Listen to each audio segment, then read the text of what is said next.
Hello folks, welcome back to Land of Ten's Big Ten betting show on our Facebook page. My name's Stephen Petrella. I'm here with co-host Christopher Smith as always, and today we're going to talk some Big Ten football, talk some gambling, and hopefully win ourselves and you some money. Christopher, how are you doing tonight? I'm doing terrific. How are you doing, Steve? I'm good. Excited. College football is really kind of entering that home stretch already where we're really getting to know these teams and figure out who's a contender and who's not. Unless you're Wisconsin, and you don't have to play anybody until the end of the season. Unless you're Wisconsin. We'll learn about Wisconsin later. We'll give them a little bit of time. They got Illinois this week. So before we get into this week's games, let's take a look at last week, how I did, run it through. Michigan, I was dead wrong about that. Penn State looked really, really good. Michigan hung tough for a little bit, but man, Joe Moorhead, the offensive coordinator at Penn State, is a wizard. He outcoached Don Brown, who's considered one of the best defensive coordinators in the country, and as expected, Michigan's offense really couldn't do anything. Got a cover out of Rutgers, which was nice. They actually beat Purdue straight up. Purdue had a 2-point conversion to tie it, couldn't get it done. But this Rutgers team actually looks a lot better. I know we've talked a lot about Purdue on this show, and people talk about how improved Purdue is, but Rutgers has 2 Big Ten wins, and that's an awesome thing.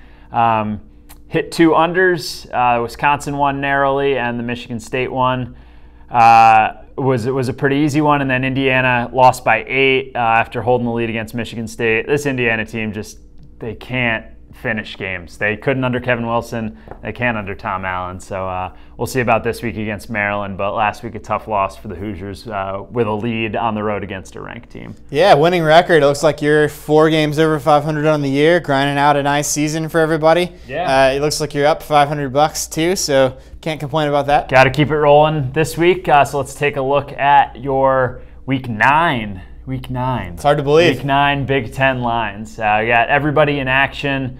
Rutgers and Michigan after Michigan 78-0 against Rutgers last season. They're just a 24-point favorite at home. Indiana laying 4 on the road against Maryland. Minnesota-Iowa line I think is interesting. The hook still sitting out there at 7.5. Purdue a 5.5, 6-point home favorite against Nebraska. Who would have thought that 2 years ago or at the beginning of the season? Michigan State just a short road favorite against a Northwestern team that's looked a lot better. And then, of course, your one marquee game of the week, Ohio State, that line down from 10 in the summer when it opened at the Golden Nugget down to 6.5, 7. So that's one I'm certainly looking forward to this week.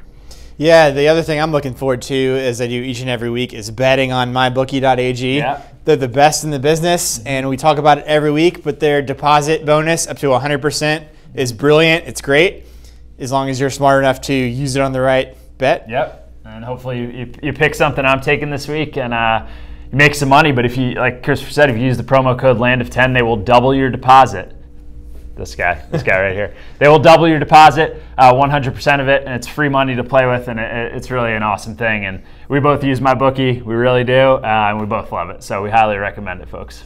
Yeah, going back to those lines you just went through in the Week 9 lines, I saw that Michigan State's a 2-point favorite against Northwestern. I'm probably what you would call a square in terms of Big Ten stuff. But to me, the team that beat Michigan, and now they're playing Northwestern, surely they can handle Northwestern. Am I wrong about that? What's your take? Yeah, this game opened at a pick'em and has been bet up to about 2 points. Love Northwestern at a field goal, but this Michigan State defense is, I think, actually really, really legit. There was a lot of turnover from last year, both seniors and guys getting kicked off the team. But this defense is really, really good.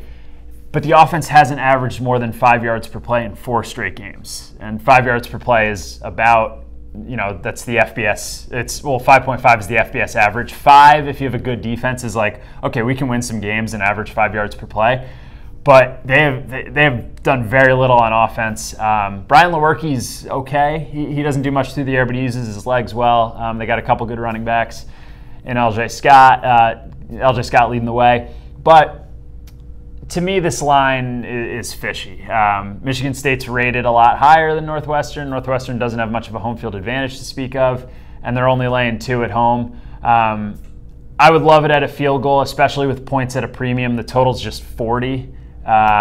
little too low to take the under, although it probably will go under. What I'm looking at here is a teaser. It's my first teaser of the year in college football. And the reason I like it, and I'm not a big teaser guy, I think there's sucker bets at times, but when you can bet a team through two key numbers, and the most key numbers in football are what, Christopher? 3 and 7. So a field goal and a touchdown. If you can bet a teaser through those two numbers, especially in a game where we think there aren't going to be a lot of points scored, I don't see any problem with Northwestern hanging inside 8.5 when you're getting that 6-point teaser. Yeah, and I think there may be another game you're including in that teaser, or Nebraska and Purdue. You talked about Purdue is favored here, and they don't have Drew Brees as their quarterback. And my Jeff Braun for President campaign ended last week when they lost to Rutgers. So what do you see here with Purdue actually being a favorite against Nebraska? It's pretty wild and very hard to believe. I think I've said this for the last 2 weeks. We've been on the under for Purdue, but the narrative has sort of been, Jeff Brom's offense has lit it up at Western Kentucky. The narrative is that Purdue's offense has taken a lot of steps forward, and it certainly has, don't get me wrong. But the defense has been really good. Football Study Hall has them at 36th in the country in their advanced metrics. The offense is in the 75 range. And they have trouble at quarterback. They can't settle on a guy between Elijah Sindelar and David Blah, and they've sort of been rotating back and forth. And there's just no offensive continuity for Purdue, but the defense has been really, really good. They shut down Wisconsin, which is hard to believe.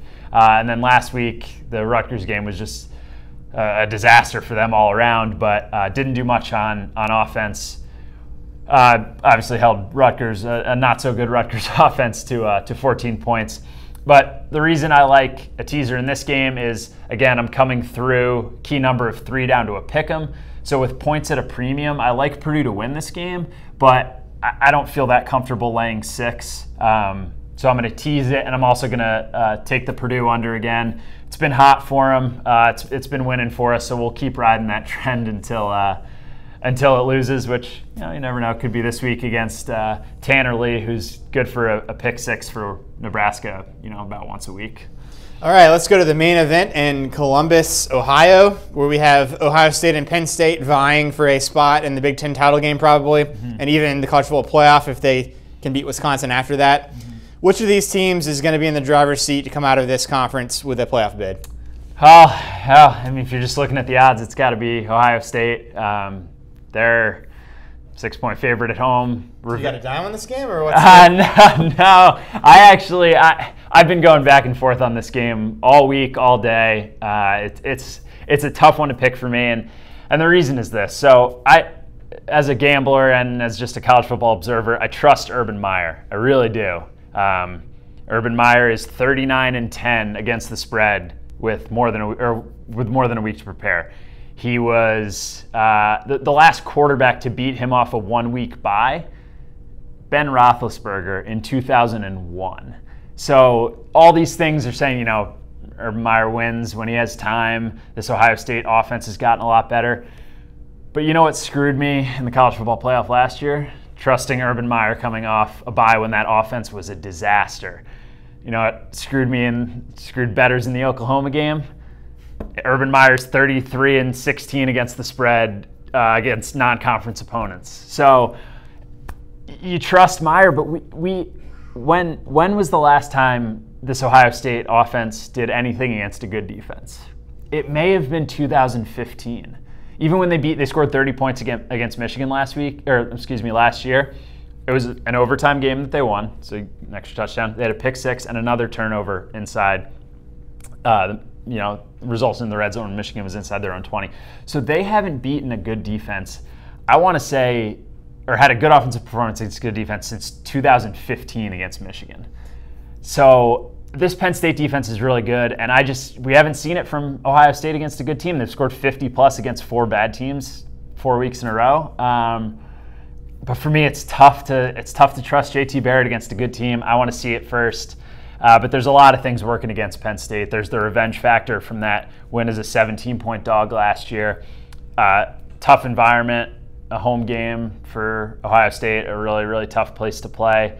I lean towards Penn State in this game, but with all the love they're getting from the public and sort of the this team is on the college football playoff path narrative.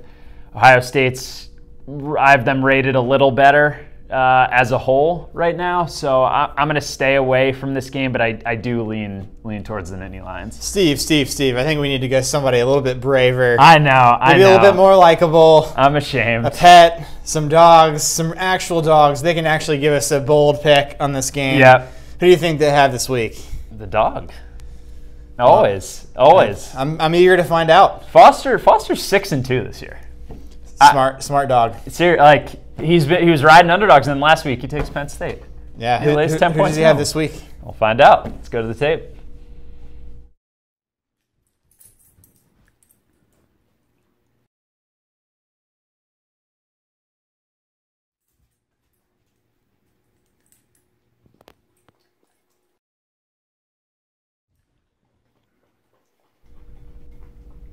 All right, I think that's a pass for Wesley. He's like me, leans Penn State, but like our wonderful production staff said, the couch is really the real winner in all Yeah, this. I mean, you were afraid to take a pick, and then he took the couch. Obviously, he's a little hesitant to pick, so maybe it is best to just leave your money. I will say you can never go wrong sitting or laying on the couch. That's true. Watching college football all day, you will never be disappointed on the couch. All right, Steve, there's not that many games left. It's week 9. Let's give us a couple more picks since this one's a pass. All right. What's some games that we can actually bet on? So we're gonna keep going on the under trend. Minnesota, Iowa. I like Minnesota, but the fact that 7.5 is still out there scares me a little bit. I think this is a game Minnesota can cover, but I like the under a little bit better. So we're gonna lean that way. I see like a 20-17, 23-17 Iowa win. I think Wisconsin is going to run all over Illinois. I'm talking like 400 yards run all over. I think Wisconsin easily gets to 35 in this game, and then we just need Illinois to score 14, and they have in, I believe, four straight weeks, despite getting killed in a lot of those games. The teaser I mentioned earlier, again, I don't bet a lot of teasers. I don't like teasers, but this is a good situation with points at a premium. I'm comfortable with these two numbers. We're going to keep riding that Purdue under trend, and then the Michigan-Rutgers under. Rutgers, their defense isn't bad, and this Michigan defense is really good. Last year's 78-0 win scares me a little bit that if Michigan's pissed off and wants to run up the score like they did last year, they can. But this offense has shown no signs of life. I think Michigan will really shut down Rutgers on the ground, which is with Gus Edwards where they found some success. So I like that under too. And in conjunction with that, if you like the under, you may want to look to play Rutgers at 24 because they're pretty correlated. So can't wait to watch the Penn State-Ohio State game, but I do believe you may have broken one of our rules and put some more money on an Illinois game. But outside of that, I think it should be a great game, a great weekend of Big Ten football. I guess I justify it by saying it's a total, and that's true. I like the Wisconsin end of it, them hanging 35-40 more than I like the Illinois end of it. Careful betting on Illinois. You shouldn't do it. We never recommend it. But if you're gonna, mybookie.ag, use promo code LAND10 and they'll double your deposit. Thanks as always for joining us. For Christopher Smith, my name's Steven Petrella, and we'll see you next week, folks. Gamble responsibly.